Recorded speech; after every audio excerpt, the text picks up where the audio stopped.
লালমনিরহাটে চীন একটা বড় ইনভেস্ট করে ফেলেছে, করার পথে এগোচ্ছে।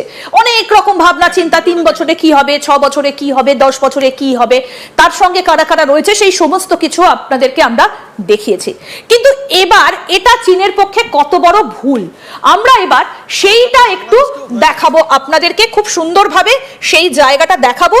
এই যে চিকেন স্নেক এবং লালমনিরহাট কোথায়, সেই জায়গাটা একটু দেখাবো আপনাদেরকে। দেখুন, এই হচ্ছে লালমনিরহাট এয়ারবেস, এবং এখানে এয়ারবেস তৈরি করার জন্য আমন্ত্রণপত্র মোহাম্মদ ইউনূস অনেকদিন আগে দিয়ে এসেছেন। কারা কারা আছে এখানে? এইখানে শুধুমাত্র যে চীন আসছে তা নয়, তার সঙ্গে রয়েছে আরো কারা কারা, পাকিস্তান রয়েছে, টার্কি রয়েছে, এবং তার সঙ্গে আরো বেশ কিছু কোলাবোরেশনের একটা চিন্তা ভাবনা কিন্তু চলছে। তার মানে বাংলাদেশ লালমনিরহাটটা একেবারে চীন পাকিস্তানের জন্য একেবারে অবারিতভাবে খুলে দিয়েছে। কিন্তু এটা চীনের কত বড় ভুল, আমরা এই বিষয়েও জানবো। ডিফেন্স বিশ্লেষক বিশেষজ্ঞ আর কে শ্রীবাস্তব আমাদের সঙ্গে রয়েছেন আজকে। স্যার, চীনের এই লালমনিরহাটে এয়ারবেস তৈরি করাটা কত বড় ভুল?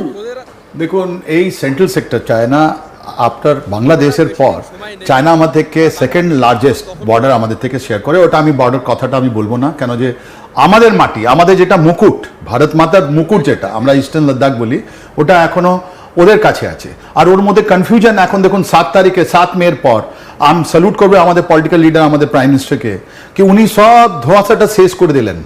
উনি বুঝিয়ে দিলেন যে আমরা ভয় করি না কোনো নিউক্লিয়ার পাওয়ার স্টেটকে, আমরা ভয় করি না। আমাদের শুধু একটা জিনিস, আমাদের রাষ্ট্র প্রথম মানুষ নয়। এই যে ইস্টার্ন লাদাখে 5টা রকমের, আপনি জেনে আশ্চর্য, 5 রকমের বর্ডার আছে, বাউন্ডারি আমাদের 5 রকমের আছে। ইস্টার্ন জনসন লাইন যেটা আমরা দেখি, যেটা আমাদের, আপনারা যদি ক্লাস 6-এ আপনারা যদি পড়েছেন, একটা জিওগ্রাফি ম্যাপ করেছেন ইন্ডিয়া, যেটা ম্যাপ দেখিয়েছেন, ওটা জনসন লাইন, ওটাই আমাদের লক্ষ্য।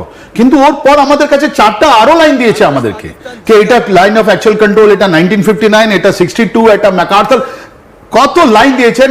ভারতীয় সেনাকে এটা কোনোদিন বলা হয়নি কি তুমি কত দূর যাবে, বা বলা হয়েছে তো আমি জানি না কেন, আমাদের অ্যাটিটিউড ছিল। দেশ পাল্টে গেছে।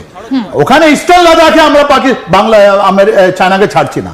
নাও আপনি যেহেতু সেন্ট্রাল সেক্টরটা বললেন, এইটা হচ্ছে ডোকালাম, সম্ভব ভেরি নাইস, ওইটাই গন্ডগোলটা হয়েছে, এইটাই ডোকালাম। আর এইটাই চুম্বি ভ্যালি বলি আমরা, চুম্বি ভ্যালি। আর এখানে একটা নদী আছে, তিরসা নদী যেটা বলি আমরা, এই নদীটা আছে, রাইট?